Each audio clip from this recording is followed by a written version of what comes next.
হৃদয় কসবা টিভির সাথে থাকুন। কেটিভিকে লাইক, শেয়ার, কমেন্ট করুন। নোয়াখালী মেডিকেল কলেজের শিক্ষার্থীদের তোপের মুখে বদলিকৃত ডাক্তার পদায়নের বিরুদ্ধে বিক্ষোভ অনুষ্ঠিত। সাইফুল ইসলাম, নোয়াখালী থেকে জেলা সংবাদদাতা, কসবা টিভি নিউজ ডেস্ক। শুনছিলেন সংবাদ শিরোনাম, এখন দেখুন বিস্তারিত। নোয়াখালী মেডিকেল কলেজের শিক্ষার্থীদের তোপের মুখে বদলিকৃত স্বৈরাচারের দোসর ডাক্তার মোহাম্মদ সৈয়দ কামরুল হোসেন যোগদান করতে না দেওয়ার জন্য বিক্ষোভ ও স্মারকলিপি দিয়েছে অধ্যয়নরত শিক্ষার্থীরা।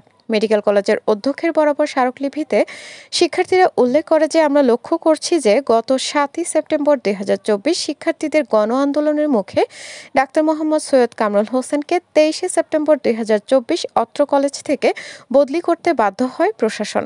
অথচ 1 বছর যেতে না যেতেই পুনরায় অত্র কলেজে পদায়ন করা হয়েছে তাকে।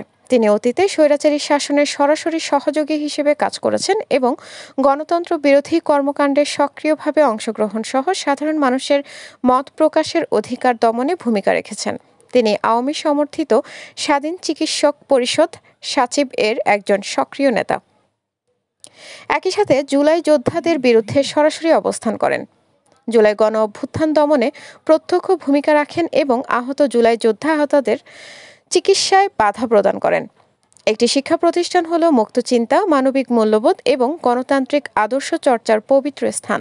এমন একটি প্রতিষ্ঠানে স্বৈরাচারের দোসরের মতো বিতর্কিত এবং নীতিবিরোধী ব্যক্তিকে যোগদান করতে দেওয়া হলে স্বৈরাচারী শক্তি পুনরায় মাথাচাড়া দিয়ে উঠতে পারে এবং কলেজের সার্বিক কাজে বাধাগ্রস্ত হবে। অতএব আমরা আপনার কাছে বিনীতভাবে অনুরোধ জানাচ্ছি যাতে উক্ত বিতর্কিত ব্যক্তিকে যোগদান করতে না দেওয়া হয় এবং প্রতিষ্ঠানের মর্যাদা ও আদর্শ অক্ষুণ্ণ রাখা হয়। অন্যথায় আমরা কঠোর আন্দোলনের ঘোষণা করতে বাধ্য হব। আপনার সদয় বিবেচনা ও দায়িত্বশীল সিদ্ধান্ত প্রত্যাশা করছি। পরে গণস্বাক্ষর দিয়ে স্মারকলিপি মেডিকেল কলেজের অধ্যক্ষের হাতে তুলে দেয়। এ সময় প্রিন্ট ও ইলেকট্রনিক্স মিডিয়ার সাংবাদিকবৃন্দ উপস্থিত ছিলেন।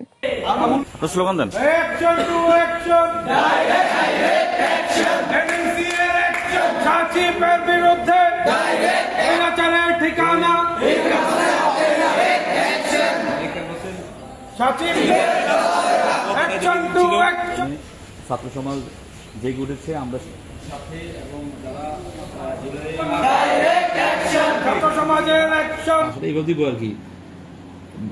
এতক্ষণ কসবা টিভির সাথে থাকার জন্য আপনাদেরকে ধন্যবাদ।